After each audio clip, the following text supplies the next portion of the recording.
हमें ये पता है कि जो सिलेबस है वो एडवांस होने वाला है। हमारी बॉडी में दो पैर हैं, इसका मतलब क्या है, एक पढ़ने वाला और एक एक्टिविटी वाला। तो दोनों को बैलेंस जब करेंगे तभी लाइफ में आगे ग्रो करेंगे। Be ready for the change, क्योंकि new class, new life, new strategies needed. Hello everyone, welcome to Physics Wallah. My name is Rubena Talwar. और कैसे हैं आप? तो अब आप नई क्लास में आ गए हैं या कई बच्चे आने वाले हैं और मन में यही कंफ्यूजन है कि क्या हम करें। अगर हम क्लास 6 में जा रहे हैं, 7th में जा रहे हैं, 8th में जा रहे हैं, तो किन चीजों का हमें ध्यान रखना चाहिए। तो चलिए, इसी पर ये वीडियो है, आपकी कंफ्यूजन को दूर करेगा और हमारी न्यू क्लास में हमें एक मोटिवेशन भी देगा।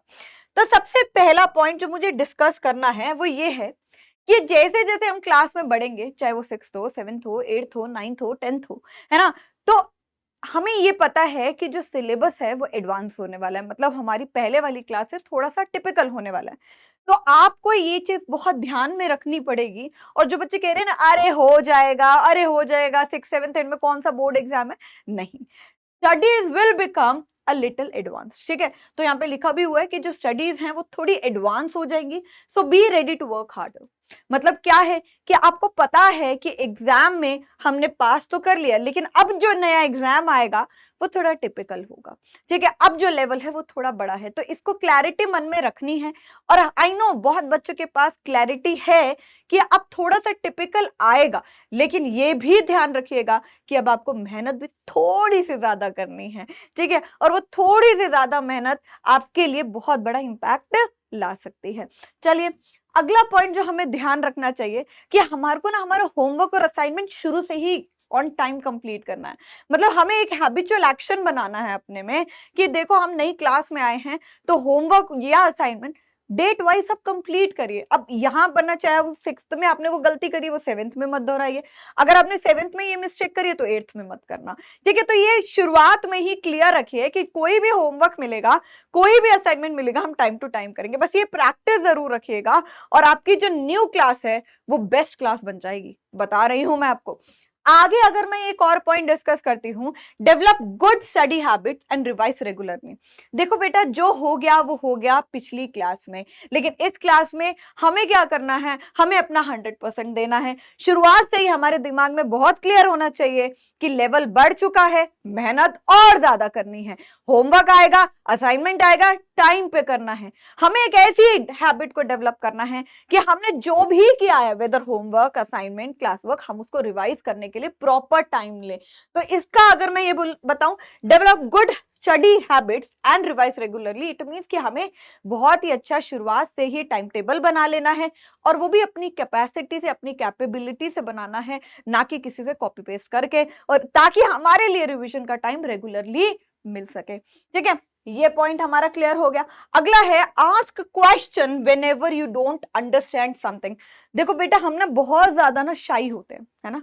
मतलब मैं अगर क्लास की भी बात करूं, कई बार ना ऐसा होता है कि हमें डाउट आ रहा है और हम पूछ नहीं पा रहे हैं। हमें या तो नई टीचर है तो हमें डाउट लग रहा है, लेकिन हमें लग रहा है मैम डांट ना दे, या सर डांट ना दे, क्योंकि न्यू क्लास है। लेकिन शुरुआत से ही आप ये बात समझे कि आपको अपना फ्यूचर बनाना है। चाहे वो सर मैम न्यू हो, लेकिन आपको घबराना नहीं है। आपको कुछ भी डाउट हो, उसी पॉइंट पर आप पूछ लीजिए, क्योंकि आगे जाके अगर आपने एक बार ही अपने डाउट को नहीं पूछा ना, पूरा कॉन्सेप्ट खराब हो जाएगा। और अगर आपने पूरा कॉन्सेप्ट खराब कर लिया तो आगे वाला जो नया कॉन्सेप्ट आएगा वो भी समझ नहीं आएगा। तो आई नो शुरुआत में आपको घबराहट महसूस होगी, लेकिन आपको क्या चीज को याद रखना है कि भाई मुझे मेरा फ्यूचर बनाना है, नई क्लास है, कोई बात नहीं, डाउट आ रहा है पूछ लेते हैं, क्या ही कर लेंगे यार, वो टीचर आपको डाउट को आंसर दे देंगे। ठीक है, ज्यादा से ज्यादा प्यार से नहीं बोलेंगे कई बारी, और कई बारी बहुत प्यार से बोलेंगे। के लिए नई टीचर्स आएंगे, पुराने टीचर्स के साथ आपका बहुत दिल लगा होगा, है ना, बहुत प्यार करते होंगे आप उनसे। अब शुरुआत में कोई भी पसंद नहीं आता, शायद मैं भी नहीं आती होंगी, लेकिन बाद में आपको लगा अरे ये टीचर भी औसम है। तो वैसे ही आपके स्कूल में भी होगा।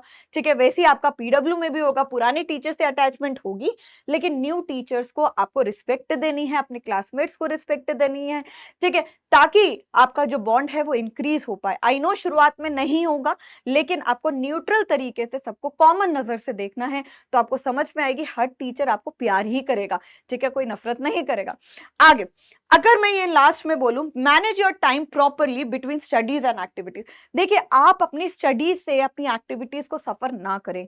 आई नो हर टीचर कहता है अपनी एक्टिविटीज से स्टडीज को सफर ना करें, लेकिन मैं आपको कहूंगी अपनी स्टडीज या एक्टिविटीज को सफर ना करें। 6th 7th 8th बेटा, ये आपकी जो लाइफ है उसमें आप एक्टिविटीज को भरपूर करें। आपको क्रिकेट पसंद है, फुटबॉल पसंद है, सिंगिंग पसंद है, डांसिंग पसंद है, प्लीज उसको सेक्रीफाइस नहीं करने का। तो मैम करे तो करे क्या, अपनी स्टडीज का टाइम टेबल ऐसे बनाएं कि आपकी जो एक्टिविटीज है वो भी हैम्पर ना करें, और अपनी एक्टिविटीज का टाइम टेबल भी ऐसे बनाएं कि आपकी स्टडीज भी हैम्पर ना करें। तो मतलब क्या, आप प्रॉपर तरीके से स्केड्यूल मैनेज करें एक्टिविटीज को, लेकिन दोनों को पैरेलली चलाइए। ठीक है, हमारी बॉडी में दो पैर हैं, इसका मतलब क्या है, एक बढ़ने वाला और एक एक्टिविटी वाला। तो दोनों को बैलेंस जब करेंगे तभी लाइफ में आगे ग्रो करेंगे। ठीक है, तो स्किल सीखना मत छोड़िएगा, पढ़ना भी मत छोड़िएगा, बस बैलेंस क्रिएट करना है, इंपॉर्टेंट है। सजेशन लीजिए अपने पेरेंट्स से, अपने टीचर से, या अपनी कैपेसिटी के अकॉर्डिंगली आप थोड़ा मैनेज करने की कोशिश करना। ठीक है, और लास्ट अगर मैं एक चीज आपको कहूंगी, स्टे डिसिप्लिन्ड एंड फोकस। ठीक है, आप डिसिप्लिन्ड रहें, फोकस रहे ऑन योर गोल्स। मतलब वेरी वेरी इंपॉर्टेंट कि अगर आप डिसिप्लिन रहेंगे, फोकस रहेंगे अपने गोल पे, तो कोई भी इंपॉर्टेंट चीज होगी वो आप उसको अचीव कर पाएंगे। ठीक है, तो यही पॉइंटर्स के साथ अगर मैं आपको कहूं, मैं कहती हूं आपको thank you, and I hope आपको ये गाइडेंस बहुत पसंद में आई होगी। अगर कोई भी डाउट आता है तो प्लीज कॉमेंट सेक्शन में लिख दीजिएगा, वीडियो में आपके लिए ले आऊंगी। चलिए, thank you so much everyone, bye bye, take care, love you all, we'll meet you in next video. Bye bye.